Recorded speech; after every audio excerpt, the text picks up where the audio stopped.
Masya Allah. Tadi Lisa kata yang niche STEM education tu ataupun pendidikan fizik.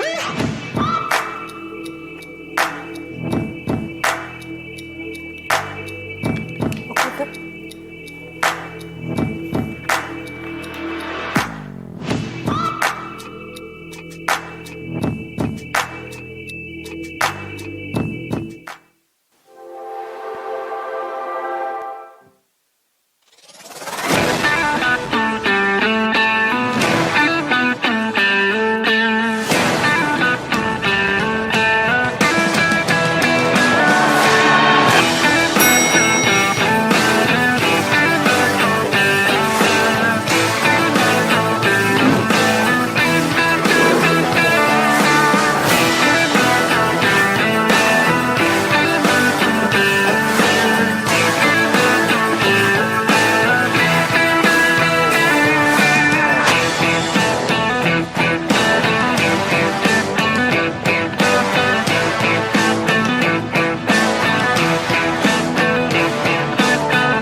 Assalamualaikum warahmatullahi wabarakatuh. Kita kembali dengan slot yang kedua, sesi FB Live anjuran BKPA bahagian kemasukan pelajar IPTA, dan kita bersama-sama dengan Fakulti Sains dan Matematik Universiti Pendidikan Sultan Idris pada minggu ini.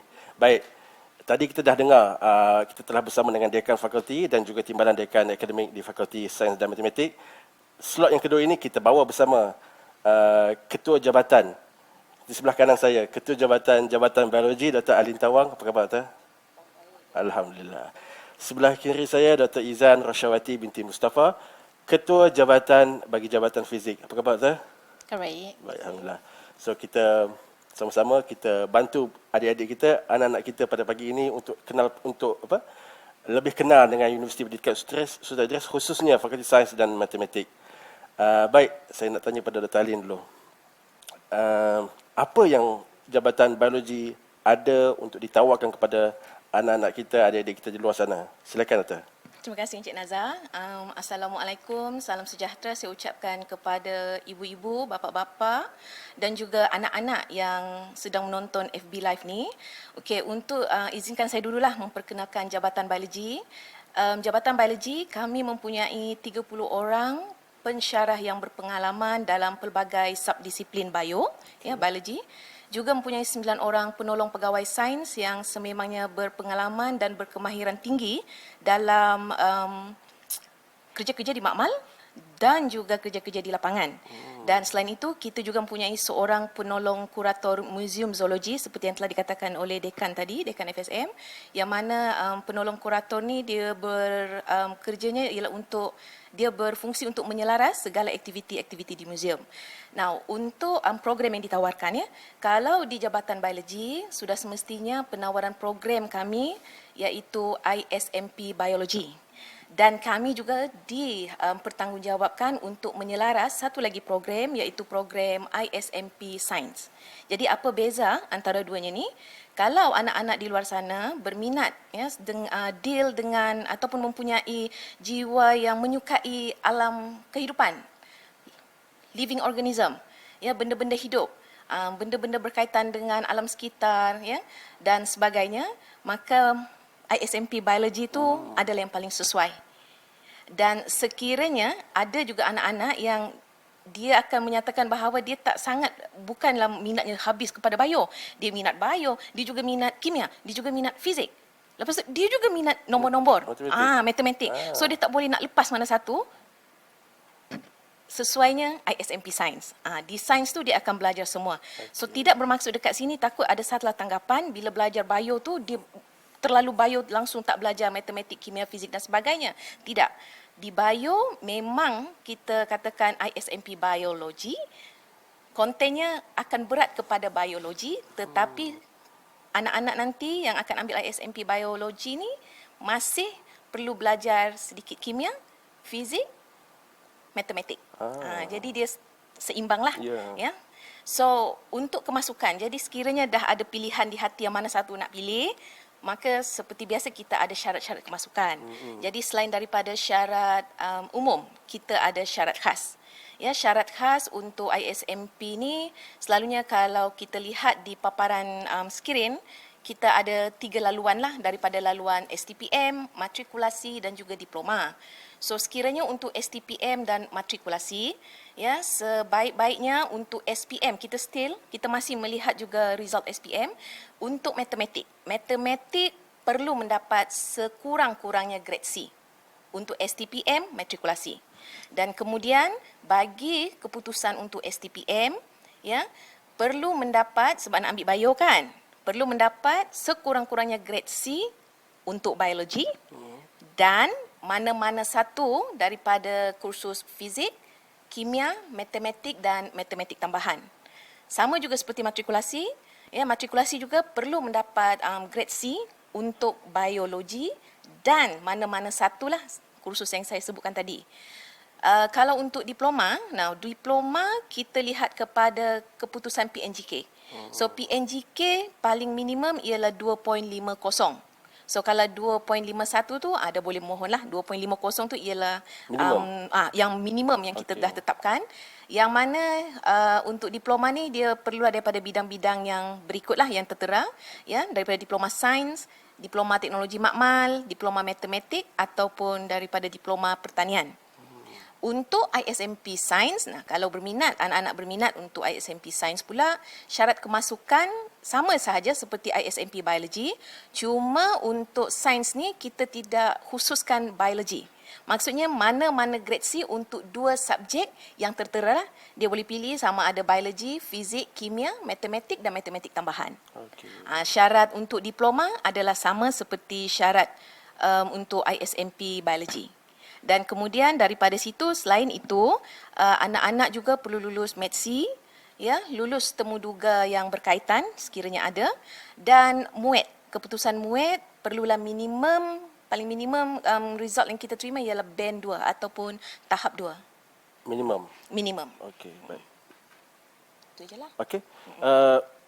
Selain daripada itu, Doktor, apakah kelebihan ataupun keunikan yang ada di Jabatan Biologi, Fakulti Sains dan Matematik untuk Doktor kongsikan dengan pendengar kita yang berada pada pagi ini? Silakan, Doktor. Okey, di biologi, saya rasa untuk merentas 4 jabatan pun sama sahaja sebenarnya kelebihan tu. Kita mereka bentuk kita punya program, kurikulum kita supaya dia adalah merupakan kerangka pembelajaran sepanjang hayat. Jadi di sini kita terapkan kepelbagaian PDP, ya. Kepelbagaian PDP yang terkini, kita juga terapkan penerapan STEM, ya, untuk para pelajar, yang mana di sini kita akan berikan para pelajar kita nilai tambahan lah, sebab tu seperti yang Dekan FSM ada nyatakan, kita ada kerja lapangan, kita ada kerja makmal, kita juga ada latihan mengajar, kita juga ada PPG. PPG ni program perantis guru. Ini 2 program tadi, program perantis guru dan latihan mengajar adalah 2 program yang memang diolah untuk melatih para pelajar kita untuk bersedia menjadi guru pada masa hadapan lah. So olahan ini adalah untuk memastikan kita dapat memaksimalkan perkembangan potensi pelajar, ya, dan juga harapan kita ialah di akhir nanti anak-anak yang kita lahirkan ini, ya, daripada program-program kita ini adalah graduan yang kalis masa hadapan. Yang boleh, orang kata, diberi apa sahaja mereka boleh melaluinya dengan baiklah. Okey. Kalau macam saya personally, saya memenuhi syarat untuk mengikuti bidang sains, pendidikan sains ini. Tapi pada masa yang sama saya juga ada bakat saya yang tersembunyi. Saya ada bakat melukis misalnya. Dan saya tak nak bakat saya hilang begitu saja. Tapi saya nak sains tu juga. Pada masa yang sama saya tak nak bakat melukis saya hilang. Macam mana tu doktor? Macam mana dengan bakat-bakat pelajar-pelajar kita di luar sana tu? Oh, jangan risau Encik Nazar, jangan risau. Ya. Kalau tengok dekat layaran, dekat paparan skrin anak-anak, Encik Nazar juga, kita lihat dekat struktur program. Now, struktur program kita di UPSI, kita ada kursus meja. Kursus meja ni untuk para pelajar mempelajari bidang yang memang dia nak lah. Kalau macam biologi, kita ada alam sekitar, bioteknologi, genetik. Ya, kemudian kita ada kursus universiti. Kita tak tinggalkan kursus universiti. Itu adalah wajib di mana pelajar akan didedahkan budaya keusahawanan. Pelajar juga didedahkan kepada komunikasi, skill berkomunikasi. Dan of course seperti yang tadi saya katakan, kursus profesional pendidikan dan juga latihan mengajar. Yang ni memang untuk kita nak latih para pelajar kita supaya bila keluar nanti, dia dah lengkap pakejnya. Dan yang paling akhir tu kita ada kursus minor dan elektif. So kursus minor dan elektif ni adalah kursus yang mana pelajar boleh ambil di luar bidang. Walaupun totally bidang yang berbeza. Totally bidang berbeza. Kalau dia minat melukis, ambil lah lukis. Kalau minat geografi, ambil lah geografi. Kalau minat menari, minat berlakon, teater, boleh ambil, tak ada masalah. Sebab tu kita ada kursus minor, kita ada kursus elektif. Ini adalah untuk memberi apa yang orang katakan added value nilai kepada tambah. pelajar tadi. Tambahan kepada para pelajar nanti supaya dia bukan setakat untuk bidang konten sahaja. Seperti kita tak naklah seperti orang selalu cakap kan, orang sains ni bila belajar dia masuk bilik kuliah keluar dah. Masuk bilik kuliah keluar dah. Kita tak nak macam tu. Jadi bila dia masuk bilik kuliah dia keluar, dalam masa yang sama dia juga boleh menikmati hidup. Macam tu. So memang dibolehkan, tidak ada masalah. Saya yakin bidang fizik juga begitu juga ya, Dr. Izan Ya. Sama juga ya. So anak-anak, adik-adik di luar sana jangan risau. Kita boleh pelajari bidang yang kita suka. Pada masa yang sama, kita punya hobi, kita punya kepakaran kita dalam bidang lain masih boleh kita bangunkan sepanjang pengajian di UPSI ini ya. Baik, saya ingin bertanya pada Dr. Izan. Macam Dr. Adin tadi, apa yang Jabatan Fizik offer untuk pelajar-pelajar kita di luar sana? Terima kasih Tuan Moderator kita pagi ini, Encik Nazar. Okay, Assalamualaikum, selamat pagi pada semua yang menonton, ibu bapa, anak-anak dan adik-adik yang dikasihi. Bercakap tentang fizik ni apa sebenarnya fizik ni Encik Nazar dalam tanpa kita sedar sebenarnya dalam kehidupan seharian kita semua dipenuhi dengan konsep-konsep fizik yang kita boleh terangkan daripada perspektif fizik. Contohnya apa yang kita lihat, contohnya kalau fenomena kenapa hadirnya cahaya kilat sebelum hadirnya guru. Apa yang kita dengar, kekuatan bunyi ataupun kenyaringan bunyi mungkin yang dihasilkan oleh permainan anak-anak ketika sepanjang PKP ni kan.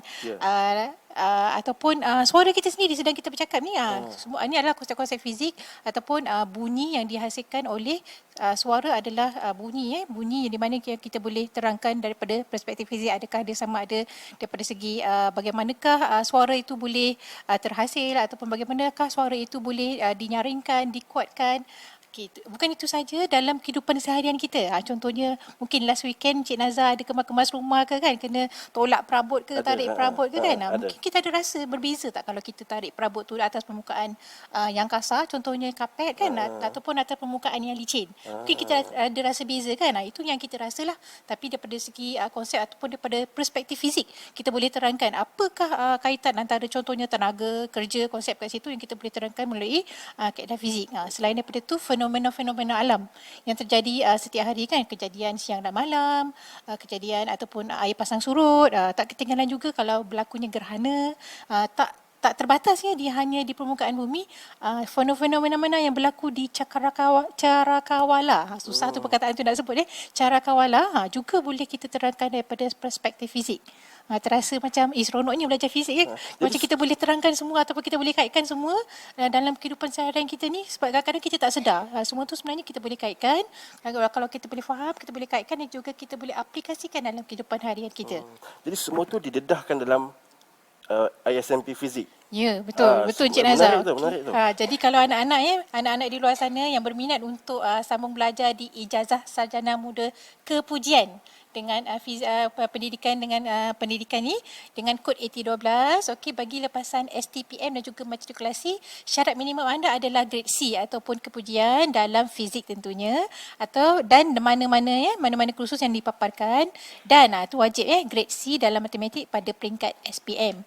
Untuk anak-anak diploma ataupun yang setaraf, sekiranya anda memiliki PNGK 2.5 sama seperti biologi tadi Dr. Alin, syarat minimum kita adalah 2.5 dalam mana-mana diploma, contohnya diploma sains, diploma matematik, diploma teknologi makmal dan juga sebagainya seperti yang dipaparkan. Okey, untuk struktur di SMP Fizik ni Encik Nazar, dia adalah struktur 4 tahun pengajian ataupun 8 semester, di mana ia dilengkapi ataupun telah terangkum di situ latihan mengajar dan juga PPG. So memang lengkap lah kan, yang memang struktur tu memang kita dah buat yang terbaik dan lengkap untuk anak-anak untuk menjurus ataupun fokus kepada kerjaya selepas belajar ni SMP Fizik di UPSI, insya-Allah. Untuk program AT12, okey, kita ada lihat kepada kursus-kursus ras, di mana kursus-kursus ras ni adalah kursus-kursus yang meliputi kursus-kursus bidang fizik. Contoh-contoh kursus menarik di dalam fizik mungkin astronomi, elektronik, fizik keadaan pepejal, optik, pengaturcaraan komputer, keilmuan-pengetahuan dan lain-lain lagi. Selain daripada itu, kita juga ada kursus profesional, iaitu kursus profesional pendidikan fizik lah.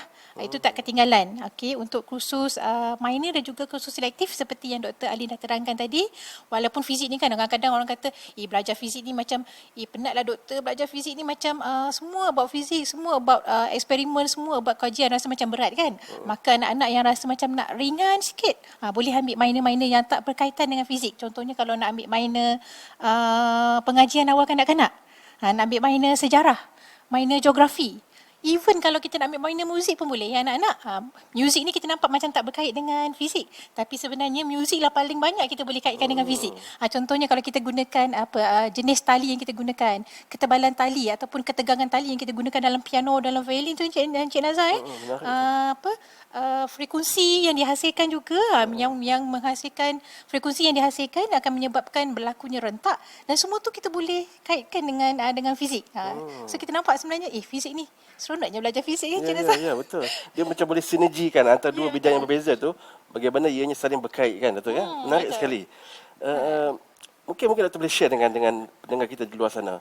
Kenapa dia orang mesti pilih jabatan fizik, mesti datang sini dan ikuti ISMP Fizik di jabatan doktor ni? Itulah yang saya katakan tadi kan, kalau kita dapat menghayati sebenarnya kan ilmu sains fizik ni dalam kehidupan harian kita, kita rasa macam macam jatuh cinta dengan fizik kan.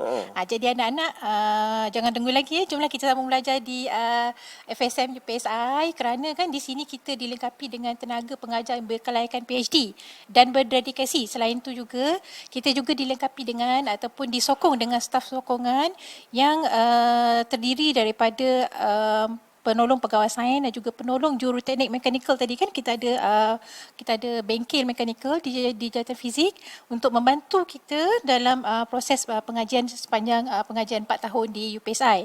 Tak ketinggalan, kita ada sistem, ibu bapa jangan risau kita ada sistem pemantauan mentor-menti di mana pensyarah akan membantu semua anak-anak ni di dalam proses bagaimana nak memilih minor, ataupun mereka ada beberapa kemusykilan ataupun pertanyaan tak terbatas pada akademik. Sekiranya mereka ada masalah tentang mungkin masalah kewangan ke, masalah stres ke, masalah doktor apa saya nak buat ni, saya tak boleh buat macam ni, semua kita boleh refer kepada PA, dengan harapan kita supaya belajar fizik ni taklah nampak seperti macam bosannya belajar fizik, penatnya belajar fizik. Fizik ni sebenarnya kalau nampak memang fizik is fun lah Encik Nazar. Betul. So maksudnya support sistem yang ada di jabatan dan juga di fakulti sangat bagus ya doktor ya. Betul. Universiti sediakan satu infrastruktur yang begitu baik sekali, dan di peringkat fakulti kita, di peringkat jabatan kita ni, kita ada support sistem mentor-menti yang begitu mantap dalam kalangan pensyarah kita. Baik, terima kasih banyak Dr. Alin dan juga Dr. Izan. Pada anda di luar sana, adik-adik, anak-anak di luar sana, kita berhenti dulu untuk sesi yang kedua ini. Kita akan sambung selepas ini dengan jabatan kimia dan juga jabatan matematik. Nantikan apa yang jabatan kimia ada untuk tawarkan dan apa yang jabatan matematik akan kongsikan bersama dengan kita. Jadi teruskan share, follow dan like FB Live BKPA ini, dan juga FB Universiti Pendidikan Sultan Idris dan juga FB Fakulti Sains dan Matematik. Kita jumpa lagi selepas ini.